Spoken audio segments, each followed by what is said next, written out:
তথ্য প্রযুক্তি আইনে মোট 5টি ধারা বিলুপ্ত করে 18 সেপ্টেম্বর 2018 তারিখে বাংলাদেশের সংসদে কণ্ঠভোটে ডিজিটাল নিরাপত্তা আইন 2018 পাশ হয়। এই নতুন ডিজিটাল নিরাপত্তা আইনের 21 ধারা অনুযায়ী যদি কেউ ডিজিটাল মাধ্যমে বাংলাদেশের মুক্তিযুদ্ধের চেতনা, জাতির পিতা, জাতীয় সঙ্গীত বা জাতীয় পতাকার বিরুদ্ধে কোনো প্রকার ষড়যন্ত্র করেন, তাহলে তার বিরুদ্ধে অনধিক 10 বছরের কারাদণ্ড বা অনধিক 3 লাখ টাকা জরিমানা কিংবা উভয় দণ্ডের বিধান রাখা হয়েছে। 28 ধারায় বলা হয়েছে ধর্মীয় মূল্যবোধ বা অনুভূতিতে আঘাত দিলে ভোগ করতে হবে 10 বছরের কারাদণ্ড। অন্যদিকে 29 ধারায় মানহানিকর কিছু প্রকাশ বা প্রচার করলে সাজা হবে 3 বছরের। 30 ধারা অনুযায়ী কোনো ব্যাংক, বিমা বা আর্থিক প্রতিষ্ঠান আইন বহির্ভূতভাবে ট্রানজ্যাকশন করলে সর্বোচ্চ 5 বছরের কারাদণ্ড ভোগ করতে হবে। নতুন আইনের বেশিরভাগ অপরাধের ধারাই জামিন অযোগ্য। আইনটির গুরুত্বপূর্ণ ধারাগুলো এক নজরে দেখে নেওয়া যাক। 17 ধারা অনুযায়ী যদি কোনো ব্যক্তি গুরুত্বপূর্ণ তথ্য পরিকাঠামোয় বেআইনিভাবে প্রবেশ করে, ক্ষতি সাধন, বিনষ্ট বা অকার্যকরের চেষ্টা করে, তাহলে অনধিক 7 বছরের কারাদণ্ড এবং 25 লাখ টাকা জরিমানা। 18 ধারা অনুযায়ী ইলেকট্রনিক ডিভাইস, কম্পিউটার সিস্টেম বেআইনিভাবে প্রবেশ বা সহায়তা করলে সর্বোচ্চ 3 বছরের কারাদণ্ড, 10 লাখ টাকা জরিমানা।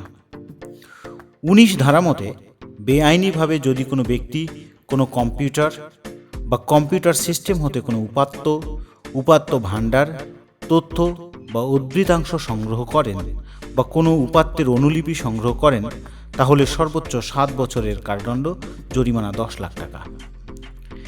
20 ধারা অনুযায়ী কম্পিউটার সোর্স কোড পরিবর্তন, ধ্বংস করলে সর্বোচ্চ 3 বছরের সাজা, জরিমানা 3 লাখ টাকা। 21 ধারায় বলা হয়েছে কোনো ব্যক্তি ডিজিটাল মাধ্যমে মুক্তিযুদ্ধ বা মুক্তিযুদ্ধের চেতনা বা জাতির পিতার বিরুদ্ধে প্রোপাগান্ডা, প্রচারণা, মদত দিলে সর্বোচ্চ শাস্তি 14 বছরের কারাদণ্ড, জরিমানা 50 লাখ টাকা।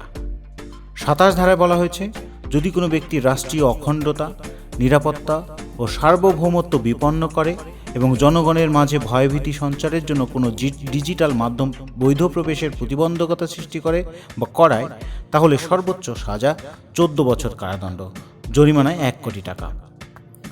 29 ধারা অনুযায়ী যদি কোনো ব্যক্তি ওয়েবসাইট বা অন্য কোনো ইলেকট্রনিক বিন্যাসে পেনাল কোডের 499 ধারা ভঙ্গ করে কোনো অপরাধ করেন, তাহলে সর্বোচ্চ 3 বছরের কারাদণ্ড ভোগ করবেন এবং জরিমানা হবে 5 লাখ টাকা।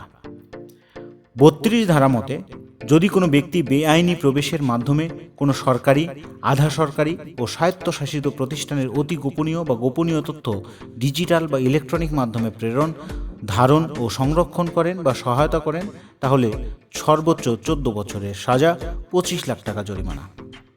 এছাড়া হ্যাকিং, কম্পিউটারের সোর্স কোড ধ্বংস ও সরকারি তথ্য বেআইনিভাবে ধারণ, প্রেরণ ও সংরক্ষণ করলে থাকছে নানা শাস্তি ও জরিমানার বিধান।